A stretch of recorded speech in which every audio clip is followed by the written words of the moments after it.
Find more questions and study at your own pace on our website. The link will be in the description. Let's get started. Question 1. Which of the following should an information security manager do first when assessing conflicting requirements between the global organization security standards and local regulations?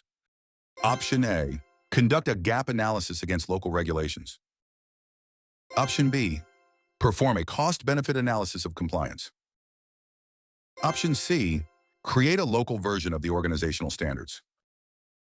Option D. Prioritize the organizational standards over local regulations.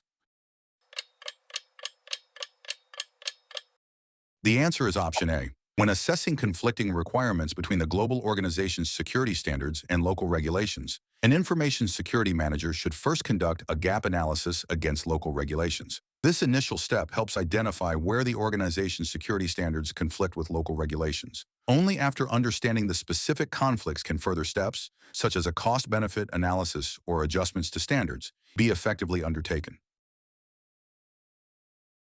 Question 2.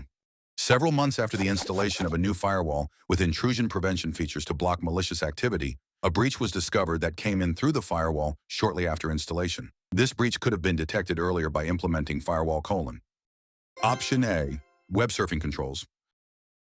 Option B. Packet filtering. Option C.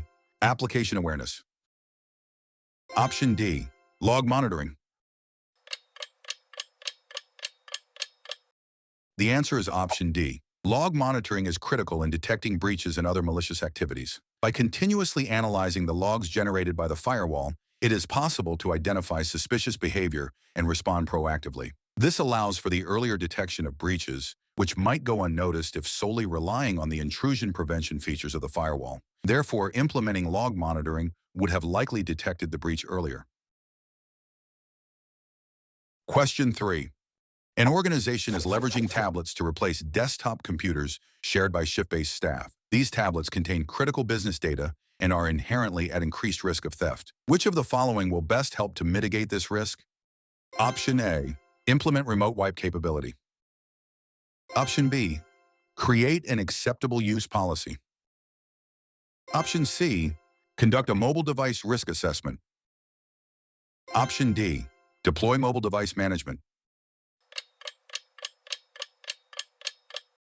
The answer is option D. Deploying mobile device management is the best option to mitigate the increased risk of theft associated with tablets containing critical business data. MDM solutions provide the capability to enforce security policies, track devices, and remotely wipe data in the event of loss or theft, thus significantly reducing the risk of unauthorized access to sensitive information.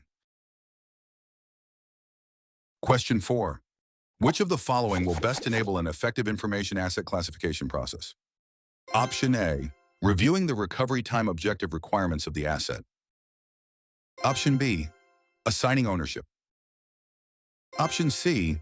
Including security requirements in the classification process. Option D. Analyzing audit findings. The answer is option B. To effectively classify information assets, it is crucial to assign ownership. Assigning ownership ensures accountability and responsibility for the asset's classification, maintenance, and protection. Without a designated owner, it is challenging to determine the true value and make informed decisions about how the asset should be managed and protected. This foundational step is necessary for the classification process to be structured and effective. Question 5. Which of the following is the primary reason for an information security manager to periodically review existing controls? Option A. To prioritize security initiatives. Option B. To avoid redundant controls. Option C. To align with emerging risk. Option D. To address end-user control complaints. The answer is option C. The primary reason for an information security manager to periodically review existing controls is to align with emerging risk. Information security is a dynamic field where new threats and vulnerabilities constantly arise. By reviewing controls, the manager can ensure that the security measures are up to date and capable of mitigating current and potential risks. This proactive approach helps in maintaining the effectiveness and relevance of the security posture. That's all for today's video. Don't forget to check out our website where you can find more questions for this exam. The link will be in the description. Thank you for watching and good luck on your exams.